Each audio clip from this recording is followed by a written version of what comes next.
Hey everyone, welcome to some new tales from retail. I hope you had a great day. The first story is called We've Got a Call About You. The other day I'm enjoying breakfast on my day off when my phone rings. It's work. Preparing to be told that I'm needed to cover a person's shift today, I answer. It's the manager. Hey, the boss just called and said that a customer from Monday night called in and made a complaint against you. Wait, what? I think back to Monday night. It was a 7-hour shift, lots of people celebrating our home team winning a football game, again. However, it was otherwise a fairly normal shift. Sure, a few customers were rude, but I maintained my cool to the best of my abilities. I asked if she heard anything about the incident in question.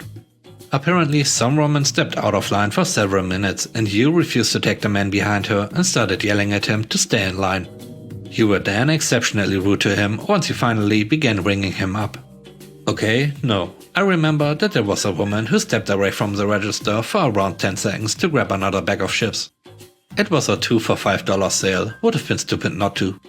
But the man behind her agreed that I should finish her transaction before I start his.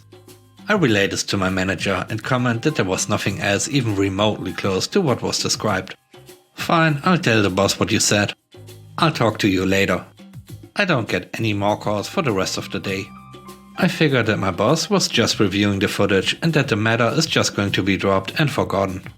The next day rolls around and I head into work at 3 PM for a 4-hour shift. During a particularly large wave of customers, the phone rings. One of my coworkers answers the phone with the standard greeting before taking over my register and handing me the phone with a look of horror on her face. What did you do? It's the boss, isn't it? I'd like to talk to you if you got a minute. Yeah, it's the boss. Alright. I step into the back room, wholeheartedly preparing to be fired over the phone. I casually ask if it's about the complaint. He says yes. I asked if the manager told him what I told her. He said details were fuzzy. So, what I want you to do is explain your side of the story. The manager said that you had an idea of what transaction the incident was. How did it start? I explained that the woman had a bag of chips and I told her that she could get another bag for only 70 cents more. She stepped out of the line and immediately found what she was looking for in under 5 seconds. And where did this man come into the picture? I comment that the man glanced in my direction, seemingly contemplating whether or not to go forward, but decided to stay in line when he noticed that the woman was already halfway back. And that's when she started hitting him with her purse. What? And then you began egging her on, telling the guy off for threatening you and the woman? I'm now utterly dumbfounded by this. All I can mutter in the face of such sheer stupidity is, are you kidding me? The boss chuckles. Yeah, that was basically my reaction to the voicemail. And the second voicemail too. I've met with you enough times to know that that is completely out of character. Still, you are sure that nothing escalated from this incident? I'm going to have to check the security footage, so I need to know if there's anything to this claim. I tell him again that nothing happened and encourage him to review the footage over. He tells me to have a nice shift and hangs up. He shows up 30 minutes later and sets up shop in the back office. On this shift I was working with 3 co-workers. One was the one to answer the phone originally, one was a trainee and one was one of the assistant managers. A 4th one will be coming in at 5. 30 minutes after the boss sets up, the trainee heads into the back office and I see her watching footage with him out of the corner of my eye. I also hear the 2 of them chatting. An hour later, the trainee walks out of the office and asks the coworker to come into the office with them. The 3 watch the footage and chat for several minutes. Approximately 30 minutes later, the other coworker shows up for work and is called into the back office. She shuffles out and the assistant manager is called in shortly thereafter. By this point, the trainee already heard about what had happened, while the others were asking about what was going on. I explained it to the 3, and they all agreed that it would be completely out of character for me. It was also revealed that the boss asked them each about things such as my temper, my ethic, and my attitude toward the customers. They each also wonder why the boss is taking so long to find proof of my innocence. I begin to expect the worst. Finally, 2.5 hours after the boss arrived, he slowly closed the surveillance and rose from his chair with his hands cupped over his forehead. I'm expecting the worst. I see him intercept the trainee on the other side of the store, who then shakes her head. I still expect the worst. She then walks over to the register. She looks me in the eye and says, "They called about the wrong store." The next story is called Shouldn't Make Me Angry. I'm a full-time assistant manager at one particular branch of the company I work at, but very occasionally I have to do a shift at another store. Usually in the morning because I'm training people, but today I got a late afternoon shift over there just to make things easier. My normal branch is entirely carpeted, but this branch I'm covering in is mostly carpet with a strip of lino along the back wall. Every couple of days that area gets mopped, usually just after the store closes to prevent accidents. Now today I was doing training and kinda helping to cover as well. Myself and the coworker I'm on with are both scheduled to finish at closing time, so things need to be done before we close, including mopping that section. Now this branch has a customer that is constantly trying to cause trouble for the staff. I haven't yet met this woman, but the ladies at this branch have warned me ahead of time what she's like. So it's getting close to the end of the day. There are a couple of people around that I'm helping when my coworker gets my attention. She discreetly points out to me the woman they warned me about. She's looking around, eyes starting, just generally looking a bit shifty. I tell my coworker to stay at the counters and I'm going to go down the back and mop so I can keep an eye on her. She's wandering aimlessly around the store. I pull out the mop and bucket and wet floor sign and get to it, all while watching her like a hawk. She doesn't do anything out of the ordinary until she notices me mopping. She makes a beeline for the table next to the lino that's a little further down from where I am. I notice she keeps looking at me out of the corner of her eye, keeps fiddling with the table, keeps looking at me. I have a feeling I know what's going to happen, so I take a step back and turn to the side so I'm not facing her. What I'm facing is a mirror that has a perfect view of this woman, so without her knowing I can see her. I watch as she lays down on the lino, then starts yelling, "My arm, oh my god, my arm, it's broken." I whip around and come running over to her, feigning shock and concern and asking what happened. "I fell and broke my arm." "Oh my god, how could you let this happen?" "I'll sue you." "What's your name?" "I'm going to sue you and this company right out of business." I pull out my phone and tell her I'm calling an ambulance. What I actually do is call my area manager, a woman I have a brilliant working relationship with. "Hello?" "Yes, I need an ambulance." The manager asked, "What's wrong?" "Has something happened?" "I have a lady here who has fallen over." The customer screams from the background, "That's right, I've fallen over. This is all your fault." The manager asked, "Is it that woman?" "Yes, she thinks her arm might be broken." "Do you need me to play along?" "Yes, please." "How does she think she fell?" "Not sure, let me check." I speak to the customer. "The dispatcher would like to know if you are feeling dizzy at all." "Have you taken anything? Perhaps had something to drink?" "Screw you. I fell on your wet floor because you were mopping and I slipped. I haven't mopped this section yet. The floor here is completely dry." "And wouldn't you know it?" Her arm completely healed in a matter of seconds. She didn't say another word and began to stand up to leave. I stood up with her and put on my deadly serious "I'm furious, do not mess with me, do you understand" voice. I would like to make something very clear. You are no longer welcome in the store, or in fact any of our stores. I saw you lie down on the floor. How dare you try and pull a stunt like that? If I see you here again, I will call the police. Get out and don't come back. She bolted. The manager was still on the phone. She said, "You are scary when you are angry." The third story is called That's Alright.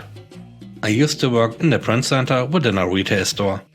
One morning I got a call 5 minutes before open, asking for a couple of posters to be printed within the hour. There were also a couple of email orders which needed to be done. Since it was first come first serve, I made these my priority. A lady walks in 10 minutes after open, wanting invitations printed. "I would like these invitations printed and cut right away, please." "That will take me about 30 minutes, I have a couple of projects ahead of you. You can walk around the store and wait or come back later to pick them up if you'd like." "Why can't they be done right now?" At this point I reiterate myself, trying to explain that there are other customers waiting on their projects to be completed. Of course she starts arguing with me anyway. Just as she becomes more agitated, the manager walks by to pick up an item for another customer in the store. The lady asked her if she's the manager and asked how long her invitation would take to complete. The manager asked me what my workload is, and I tell her I have 2 other projects needing to be done ASAP, so it will be about 30 minutes. The manager tells the woman the same thing I said and walks back to her customer. This lady is fuming that the manager walked away from her, yells at me some more, then finally leaves the store. Jump to several hours later, and a man and his daughter come up to the counter wanting to have some invitations printed. It's a busier time of day, and I tell them it will be about 30 to 45 minutes. The man agrees and says he will just walk around the store. I open the files and I recognize that they are the same invitations from the lady earlier. Oh, I recognize these. I think your wife was in earlier. I'm sorry I couldn't have them done sooner. That's alright. She's my ex-wife. And with that he walks off. I have the invitations done within the time frame I had set, and the man comes back up to pay and ended up buying his daughter a whole bunch of things. The next story is called People Like That. So I work at a large clothing chain. I'm trained in most areas of the store, so I could be in any section of the store on any given day. From cashiering to customer service to folding clothing on the floor to the shoe department, wherever they need me. I was a cashier the other day. Part of our job on the registers is to take the clothing that people don't want and placing it in customer service when I go on break, so the associates on the floor can place it in the right place later. So I had a customer and her daughter come up to me with a massive pile of clothes.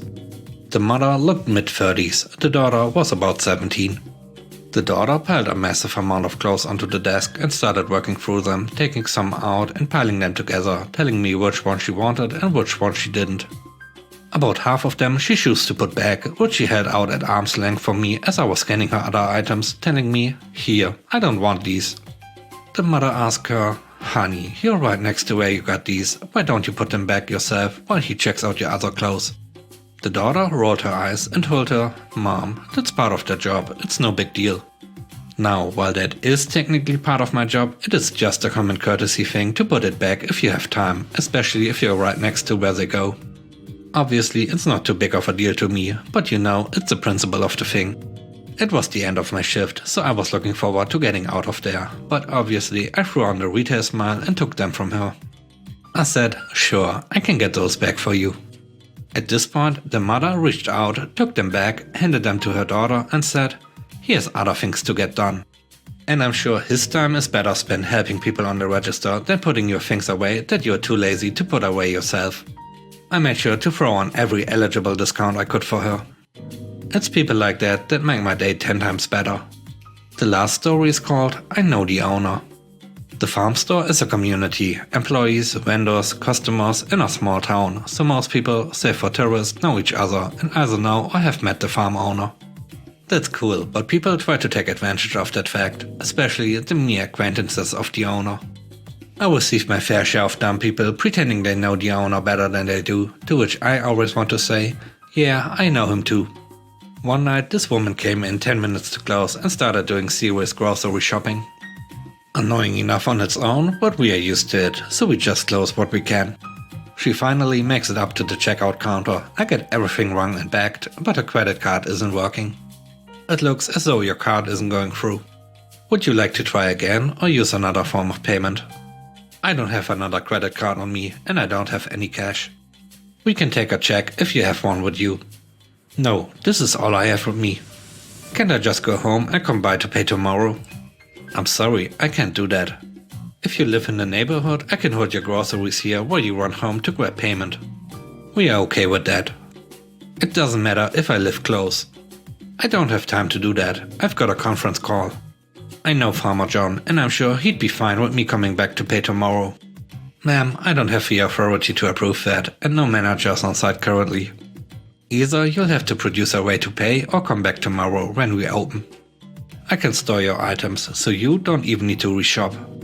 At this point she lays into me about how ridiculous this is and how she's going to complain to Farmer John, and all I do is repeat the "pay or leave your bags here" line. Suddenly she gets that I'm not just letting her leave with $80 of groceries and magically pulls a different credit card out of her pocket. It works, she gets her stuff and hates me from that point on. The best part is that 2 weeks later she comes in and Farmer John is there. She says hi to him and tries to engage him in conversation, and he clearly does not know or recall this woman. Thanks for watching, everybody.